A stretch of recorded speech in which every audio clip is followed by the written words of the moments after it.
大家好，这里是澳洲来信，朱镕基走了。这位曾经的国务院总理因病去世，官享年98岁。一个时代的人终于完整退场了。但朱镕基这个名字并不会因为他的去世而变得简单。在中国的公共记忆里，他是一个很特殊的人。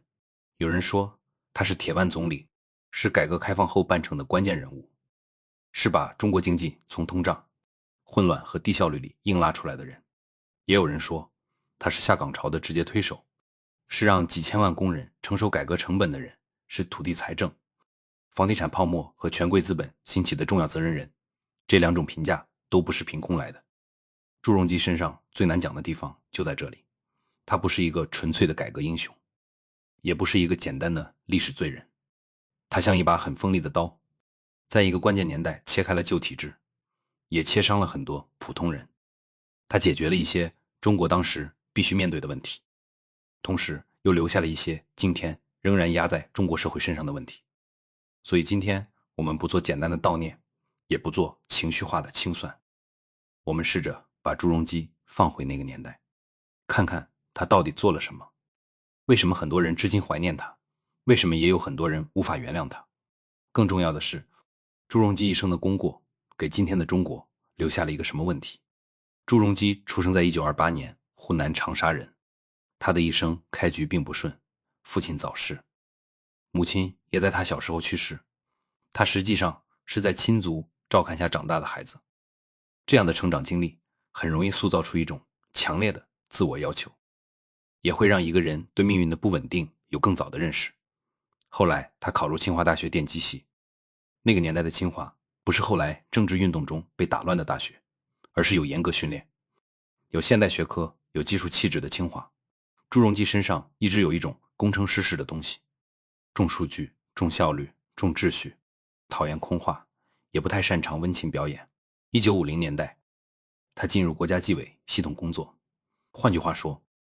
他很早就站在中国计划经济机器的核心附近，但这台机器很快也把他卷了进去。1957年以后，朱镕基被划为右派，后来被开除党籍，下放劳动。他在很长时间里远离权力中心，经历了劳动、审查和政治边缘化，直到1978年以后，他才重新回到正常的干部轨道。这段经历对他非常重要，他让朱镕基不是那种从干部大院一路顺风顺水长出来的人。他知道体制会犯错，也知道一个人在政治运动中可以怎样被碾压。他对毛时代那种个人崇拜和计划经济的荒唐有切身体验，但是这段经历也没有把他变成一个自由主义者。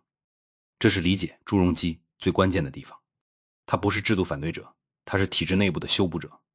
他痛恨低效率，痛恨腐败，痛恨经济失序，也痛恨官僚体系里那种不负责任的混日子。但他并不认为中国应该通过民主宪政来约束权力。他相信的仍然是一个强政府，一个有能力的中央，一个懂经济、敢拍板、能承担政治风险的行政权力。所以朱镕基后来所有的改革都带着这种气质。方向上他要市场，手段上他靠权力，目标上他要效率，代价上他常常要求普通人先承受。1980年代末，朱镕基到了上海，先后担任市长、市委书记，这是他真正进入全国政治舞台的起点。上海在当时并不是今天这个样子。改革开放早期，深圳、广州、珠三角更受关注，上海一度显得沉闷、老旧、负担重。朱镕基到上海后，推动浦东开发，整顿城市管理，强化财政和金融秩序，也开始让外界看到上海仍然可以成为中国对外开放的窗口。1989年那场政治风波中，朱镕基处理上海局势的方式也成为他后来获得中央信任的重要原因。他当然不是学生运动的支持者，他明确要求恢复秩序，也用过很强硬的语言，但上海没有发生北京那样的流血清场，这一点在当时非常关键。朱镕基控制住了局面，也保住了上海对外开放的基本形象。之后他访问美国，继续向外资解释中国的投资环境，努力降低政治风波对上海经济的冲击。从这里开始，朱镕基的定位越来越清楚，他是危机中的救火队长， 1991年，他进入国务院。1993年，他兼任中国人民银行行长。这个时候的中国经济正站在一个很危险的位置上。邓小平南巡以后，市场热情被重新点燃，各地投资冲动迅速膨胀，价格双轨制还没有完全退出，权力和市场交错在一起，谁有批文，谁有贷款，谁能拿到资源，谁就能迅速发财。通胀开始抬头，房地产和股票市场也出现狂热。到1993年，中国通胀已经很高，1994年前后更是压力巨大。对于普通家庭来说，那不是宏观经济学课本里的数字，而是米面油肉不断涨价，是老人提醒赶紧囤货，是工资追不上物价，是对未来不确定性的恐慌。朱镕基出手就是强力收缩，他要求银行收回违规贷款，压住乱投资，整顿金融秩序，刺破海南房地产泡沫。很多企业在这轮调控中倒下，海南留下大量烂尾楼，但恶性通胀被压住了。中国经济最终没有硬着陆，这件事奠定了朱镕基经济沙皇的名声。从技术角度看，这是一场相当成功的宏观调控。一个高速转型的发展中国家，如果通胀失控，金融体系崩溃，后面的改革就很难谈了。朱镕基用很硬的手段让经济重新回到可控范围，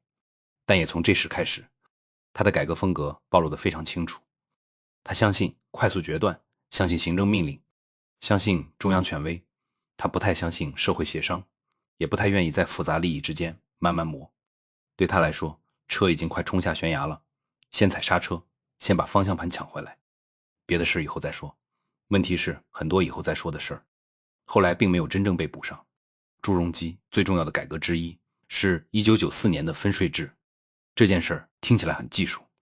其实深刻改变了中国。改革开放早期，地方财政权力很大，中央财政相对虚弱，地方有钱，中央没钱。中央要办全国性的大事，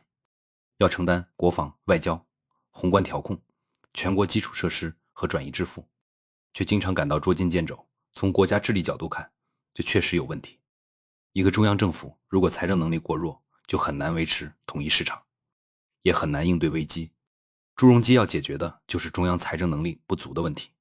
分税制以后，中央拿走了更多税源，尤其是增值税的大头，中央财政实力明显增强，这为后来中国大规模基础设施建设、中央转移支付、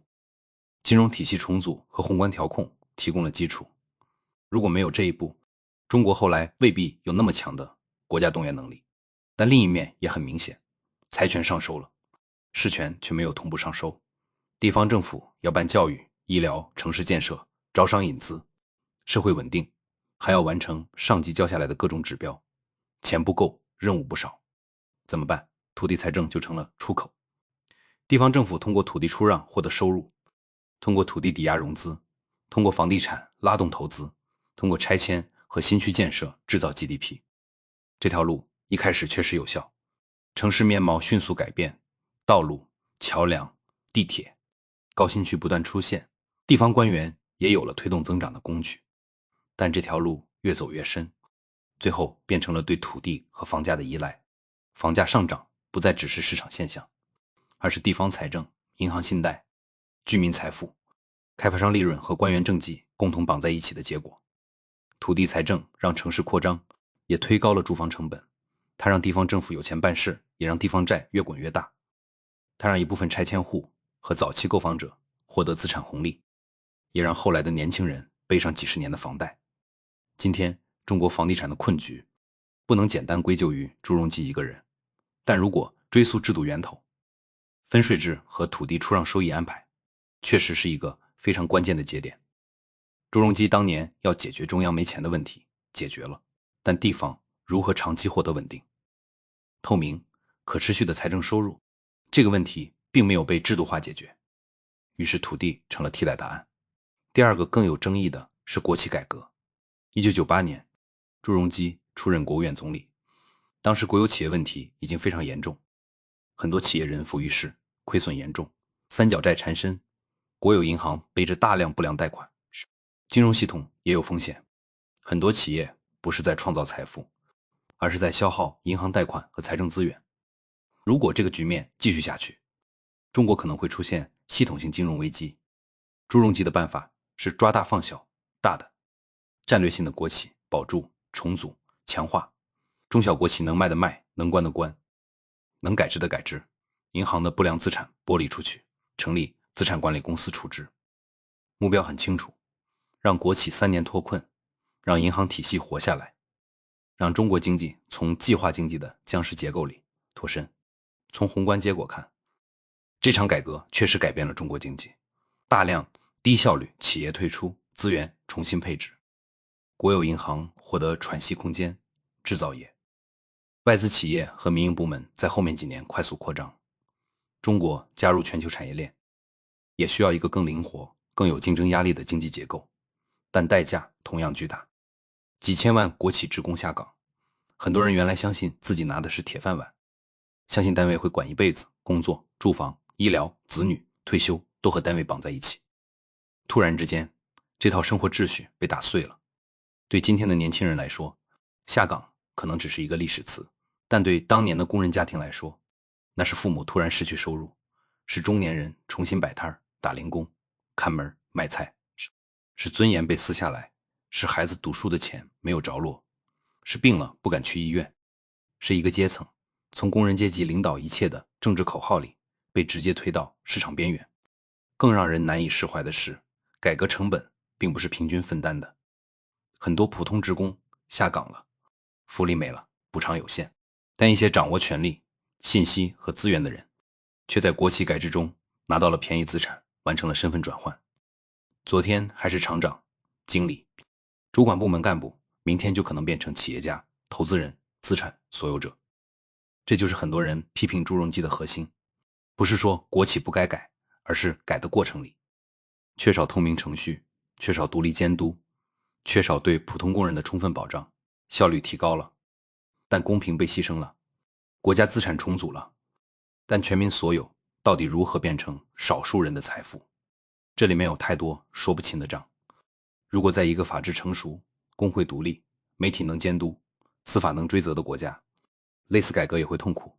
但至少会有谈判、补偿和责任机制。中国当时没有这些东西。朱镕基用行政权力推进市场化，速度很快，阻力很小，但普通人承受冲击时也几乎没有议价能力。所以有人怀念朱镕基的果断，有人怨恨朱镕基的冷酷，这并不矛盾，因为他们记住的是同一个历史事件的不同侧面。第三个重大转折是住房商品化。1998年前后，中国停止福利分房，逐步推行住房货币化。过去城市居民靠单位分房，房子不是完全意义上的市场商品。这个制度当然有很多问题，效率低，分配不透明，单位权力大，住房供给不足，普通人改善居住条件很慢。住房商品化以后，房地产市场被释放出来，它带来了巨大的增长，城市建设加速，居民有了买卖住房、改善住房、积累家庭资产的机会。银行按揭、商品房开发、建材、装修、家电、地方财政全都被带动起来。中国后来很长一段时间的高速增长，房地产是重要发动机，但住房一旦成为家庭资产的核心，也会成为社会分化的核心。早买房的人享受资产上涨，没买房的人被价格甩开，拥有城市户口、单位资源、拆迁机会的人和刚进城的年轻人、农民工、普通工薪阶层，差距越来越大。房子从居住品变成金融品，从家庭保障变成阶层门槛。更麻烦的是，住房商品化需要配套的保障房、公租房、廉租房、房产税、地方财政改革和金融监管。中国在这些方面长期不足，结果就是市场化的一面冲得很快，社会保障的一面跟得很慢。这也是朱镕基改革的典型特征。他把旧制度拆得很快，把市场机制放出来也很快，但新制度里最需要保护弱者、约束权利、平衡利益的部分往往没有及时建立起来。第四个最具有全球意义的是加入世界贸易组织。如果说分税制、国企改革和住房商品化是改变中国内部结构，那么加入 WTO 就是把中国彻底推入全球资本主义体系。这件事儿在今天回头看影响太大了，中国成为世界工厂，出口爆发，外资涌入，制造业升级，沿海城市崛起，外汇储备迅速增长，数以亿计的人离开农村，进入工厂、工地、服务业和城市生活。中国家庭的消费品变多了，收入机会变多了，国家实力也快速上升。朱镕基在这件事上非常坚定，他明白中国内部改革阻力太大，必须借外部规则倒逼内部改变，让中国企业面对国际竞争，让中国政府接受国际贸易规则，让金融、电信、农业、制造业在压力下调整。对一个长期封闭、习惯行政分配资源的国家来说，这是一场深刻冲击。当时很多保守派认为，这是引狼入室，是对外让步太多。尤其在1999年前后，中美关系因为中国驻南联盟使馆被炸而急剧恶化，民族主义情绪高涨。朱镕基还要推动中美谈判，政治压力可想而知，但他还是推动了这件事。中国2001年加入 WTO， 此后进入高速增长阶段。今天中国能成为全球第2大经济体，能拥有完整制造业体系，能在国际市场上有如此强的存在感，和这一步直接相关。这也是为什么海外很多财经界和政策界人士对朱镕基评价很高，他们看到的是一个务实、懂经济、敢开放的中国总理。相比后来越来越强调安全、控制和内循环的路线，朱镕基代表的是中国曾经愿意介入世界、愿意学习规则、愿意用竞争倒逼改革的年代。但 WTO 红利也有另一面，外资、出口和沿海制造业迅速崛起，内陆和农村相对落后，劳动力成本被长期压低，工人权利没有同步提升，环境污染、血汗工厂，城乡差距、地区差距在高速增长中被掩盖。中国确实接入了世界市场，但国内的政治制度和社会权利并没有同步现代化，这就引出一个更大的问题：中国改革开放到底更像洋务运动，还是更像明治维新？这个问题很有意思。洋务运动的核心是中学为体，西学为用，简单说就是不动根本制度，只学西方技术，买机器，建工厂，练军队，希望在不改变传统权力结构的前提下变强。明治维新则不一样，日本不只是学技术，也改制度，改教育，改财政，改军队，改法律，改社会组织方式。虽然日本的现代化也有强烈国家主义和军国主义问题，但它确实完成了从封建体制到现代国家的制度转型。中国改革开放看起来像洋务运动，因为官方一直强调党的领导不能动，社会主义制度不能动，政治权力结构不能动，引入市场经济，引入外资，引入现代企业制度，引入国际贸易规则，但政治体制的根本框架没有改变。从这个角度看，它很像体不变，用变了。但是如果只说它是洋务运动，也不完全准确，因为改革开放确实深刻改变了中国社会。它改变了财政体系，改变了企业结构，改变了城市化，改变了个人命运，也改变了中国和世界的关系。一个1978年的中国人和一个2008年的中国人，生活方式、职业选择、消费结构、信息接触、财富观念完全不是一个世界。所以它不是单纯买几台机器、办几个工厂那么简单，它在经济和社会层面确实接近一场现代化革命。问题在于它没有完成政治现代化，这就是朱镕基时代留下的根本矛盾。中国建立了强大的现代财政国家，建立了全球化制造业体系，建立了庞大的城市基础设施，建立了拥有巨大资源配置能力的中央政府。但与此同时，权力约束、司法独立、新闻自由、地方自治、工人组织、社会协商，这些现代国家用来平衡强政府的机制并没有真正建立。于是一个很危险的结构形成了，国家能力越来越强，社会制衡却没有同步变强。市场被用来创造财富，权力却仍然掌握分配财富的关键入口。企业家可以发财，但不能真正拥有制度安全。普通人可以进城买房、打工、创业，但面对征地、裁员、教育、医疗和司法问题时，依然缺少有效保护。朱镕基本人也许并不想要今天这种局面。他晚年对一些倒退现象未必没有不满，很多人也相信他对领导人任期制度被打破，对民营经济被打压，对改革开放路线被收紧是有意见的。只是到了那个时候，朱镕基已经离开权力中心，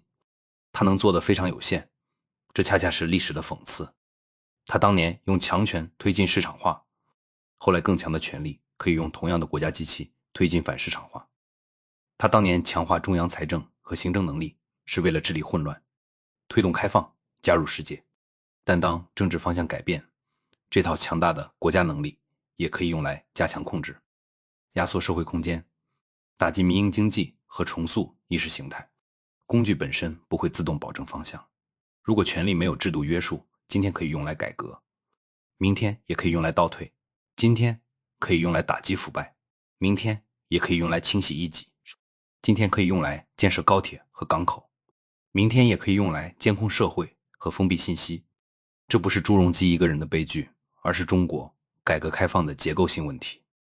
很多中国人怀念朱镕基，是因为他代表了一种已经稀缺的官员类型。他懂专业，敢说话，能承担责任。面对记者时不完全念稿，面对经济问题时知道数字背后的含义。他有个人风格，有脾气，也有某种传统士大夫式的责任感，和后来越来越标准化、越来越谨慎、越来越只会表态的官员相比，朱镕基显得有血有肉。在海外生活久了，我对这一点感受很强。澳洲当然也有官僚主义，也有低效率，也有政客作秀，但这里的制度有一个基本前提：权力要被质询，预算要被审计，政策要被媒体追问，选民可以用选票惩罚执政者，法院可以独立裁判，议会反对党可以持续施压。这套制度不保证每个决策都聪明，却能让错误更容易被暴露，让代价不至于永远由沉默的人承担。中国的问题是，很多时候只能期待好官，期待一个朱镕基式的人物出来，铁腕反腐，整顿金融，压制通胀，推动开放，通把官僚，替老百姓出口气。可是如果一个国家只能靠好官，就说明制度本身还不够可靠，好官会老，会退，会死，也会犯错。更重要的是，好官的权利如果不受约束，他做对事实效率很高，做错事实成本也很高。朱镕基式改革最值得敬佩的地方，是他敢于承担最值得警惕的地方。也正是他太相信承担本身可以替代程序。很多人会说，如果没有朱镕基当年的铁腕，中国可能会陷入更严重的通胀和金融危机，国企可能拖垮银行，地方财政可能瓦解， WTO 也可能错过窗口。这个判断有道理，历史不是在干净的实验室里发生的。1990年代的中国确实有非常现实的危机，你不能站在今天轻飘飘地说当年应该慢慢谈，慢慢协商，慢慢补偿。一个贫穷大国在转型中很可能没有那么奢侈的时间，但反过来也不能因为改革有必要，就把所有代价都解释成必须。下岗工人的苦难不是宏观叙事里的注脚，土地财政造成的住房压力不是自然规律，国企改制中的资产流失不是改革必然，强政府没有制衡也不是现代化必须付出的价格。真正成熟的历史评价应该同时承认两件事：第一，朱镕基确实推动中国完成了关键经济转型；第二，这场转型确实牺牲了很多缺少话语权的人。把第一点拿掉，朱镕基就变成简单的罪人，这不符合事实；把第二点拿掉，朱镕基就变成完美的改革英雄，这也不符合事实。官方讣告当然会强调他的忠诚、贡献、卓越和改革业绩。官方叙事的任务是维护体制连续性，不可能深入讨论下岗潮、土地财政、贫富分化和权力缺乏约束的问题。民间评价则更复杂，受益于改革的人会看到开放、增长、机会和国家崛起，被改革甩下的人会记住失业、屈辱、房价和不公平。海外观察者会欣赏他的专业和开放，体制内保守派可能记得他的强硬和让步。不同群体站在不同位置，自然会得出不同结论。但我们今天评价朱镕基，不应该只是为了给他打分，更重要的是要借这个人物看清中国改革的路径。中国在朱镕基时代完成了一种非常特殊的组合：市场经济加威权政治，全球开放加强中央国家能力，资本扩张加政治垄断。这套组合在一段时间内非常有效，甚至有效到让很多人误以为政治改革已经不重要了，只要经济继续增长，所有问题都可以被增长吸收。可是增长放慢以后，问题就会回来，房地产涨不动了，地方债还要还，民营经济信心下降了，就业压力就会上来，外资重新评估风险，出口环境也会变化，人口老龄化加速，社保和医疗压力变大，年轻人买不起房，不愿结婚，不愿生孩子。这些问题并不是突然出现的，他们很多都埋在1990年代那套增长模式里。朱镕基当年像一个外科医生，给中国经济做了一场大手术，手术确实救命，但手术留下的伤口、后遗症和药物依赖也一直在身体里。今天的问题是，中国还能不能进行第二次真正的改革？不是再喊几句改革开放，也不是再开几个会、发几个文件，而是能不能把权力放进制度笼子里，能不能让市场主体有稳定预期，能不能让地方财政摆脱土地依赖，能不能让普通劳动者在增长中获得更公平的份额，能不能让政策错误有纠偏机制。如果做不到，朱镕基时代留下的遗产就会继续被消耗。中国过去几十年的发展很大程度上靠3样东西：廉价劳动力、全球化机会、强政府动员。现在这3样都在变化，劳动力不再年轻，全球化环境不再宽松，强政府动员的边际收益也在下降。靠行政命令可以建新区，可以压房价，可以查平台，可以刺激银行放贷，也可以要求地方完成指标，但行政命令不能凭空制造信心，不能替代产权保护，不能让企业家忘记政策风险，也不能让年轻人相信未来一定会更好。这就是朱镕基留给后人的真正问题。他证明了一个强有力的技术官僚可以在关键时刻改变国家经济轨道，但他也证明了，如果改革只停留在经济层面，不进入政治和法治层面，那么改革的成果最终仍然可能被不受约束的权力重新吞噬。朱镕基不是没有远见，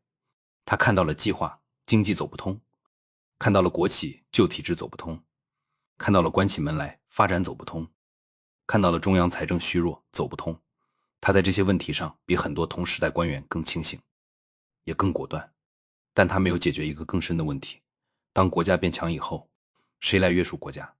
这是所有威权现代化都会遇到的问题。晚清洋务运动失败，是因为只学技术不改制度。日本明治维新成功现代化，但后来也因为军国主义和国家权力失控走向灾难。中国改革开放在经济上远远超过洋务运动，也在社会层面改变了普通人的生活，但它同样没有完成权力约束，所以它始终停在一个危险的中间状态。这个中间状态在高速增长时看起来很稳，一旦增长放慢，矛盾就会变得刺眼。所以评价朱镕基，不能只问他是不是好人，也不能只问他是不是能臣，更应该问他代表的那条路线到底把中国带到了哪里。他把中国带出了计划经济的泥潭，他也把中国带进了国家资本主义的深水区。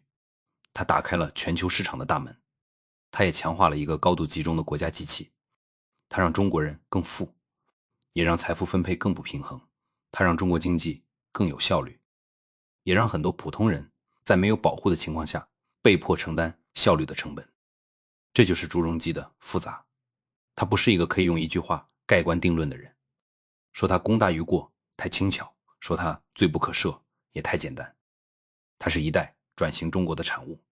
也是那一代中国最有能力、最有争议的操盘手之一。如果站在一个35岁左右，经历过中国高速增长尾声，现在生活在澳洲的人来看，我对朱镕基的感受也很复杂。我承认他那一代人有历史担当，相比只会重复口号的官员，朱镕基至少知道中国经济的病灶在哪里，也敢对既得利益动刀。他推动开放，尊重市场规律的一部分，知道中国不能永远关门自嗨。这一点在今天反而显得珍贵。但我也不能忽视那种改革方式对普通人的冷酷。一个健康的国家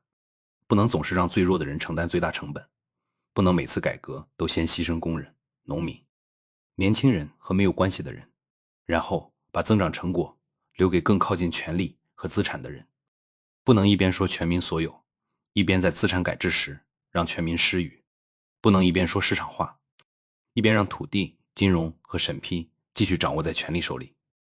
朱镕基去世后，官方会纪念他，民间会争论他，海外会分析他。这样的分裂评价本身就是他所处时代的真实回声。那个时代让很多人改变命运，也让很多人被时代碾过。那个时代让中国进入世界，也让中国带着未完成的制度问题进入世界。那个时代创造了财富，也重新塑造了不平等。朱镕基是改革孤臣吗？某种意义上是，他没有真正属于哪一个温和派神话。他不是民主改革者，也不是自由市场原教旨主义者。他是一个深信国家能力、深信行政权威，也深信市场效率的技术官僚。他站在体制内部，试图用体制的力量修理体制。这种人可以在历史关键时刻很有用，但这种人也注定有边界，因为体制内部的修理最终不能替代制度本身的更新。一个人再强也不能替代规则，一个总理再懂经济也不能替代透明财政、独立司法、自由媒体和真实的社会协商。朱镕基一生最大的成就是让中国学会了怎样利用市场。朱镕基一生最大的局限是没有让中国学会怎样约束权力。而今天中国面对的很多问题恰恰就在这两句话之间。市场曾经创造的财富还在，但权力对市场的干预越来越深。国家曾经积累的能力还在，但社会对国家的约束仍然不足。改革开放留下的物质遗产还在，但改革开放的精神空间正在缩小。这也是为什么朱镕基的去世不只是一个老人离开人世，它更像是一个时代的终章。那个相信经济增长可以解决大部分问题的时代已经过去了，那个相信介入全球市场就会自然带来制度进步的时代也过去了，那个相信只要有几个明白人掌舵，中国就一定能继续往前走的时代同样过去了。以后真正的问题不再是中国能不能找到下一个朱镕基，而是中国还要不要继续依赖朱镕基式人物。如果一个国家总是在等待强人救火，那说明火源一直没有被处理。如果一个社会总是在怀念能臣，那说明制度没有给普通人足够安全感。如果一个改革总要靠铁腕推动，那说明改革本身缺少公开、合法和可持续的机制。朱镕基走了，争论还会继续。有人会记住他的勇气，有人会记住自己的失业，有人会感谢他打开国门，有人会追问为什么房价和债务变成今天这样，有人会说他救了中国经济，有人会说他让普通人替国家买单。这些声音都应该被听见，因为历史不是讣告里的几句定语，也不是社交媒体上的一句骂声。历史是无数家庭的命运，是政策文件背后的生活，是增长曲线下面那些具体的人。朱镕基的一生最适合用一句克制的话来总结，他在一个必须改革的年代，用最强硬的方式推动了最关键的经济转型，但他没有，也可能无法为这场转型建立足够公平、足够受约束的制度基础。功不能抹去过，过也不能取消功。真正值得追问的是，当中国已经付出这么大的代价，走到今天这一步，还能不能从朱镕基时代的经验和教训里，学会下一轮改革最重要的一课：市场需要自由，国家需要能力，但权力更需要边界。这里是澳洲来信，谢谢观看，欢迎点赞、订阅、评论。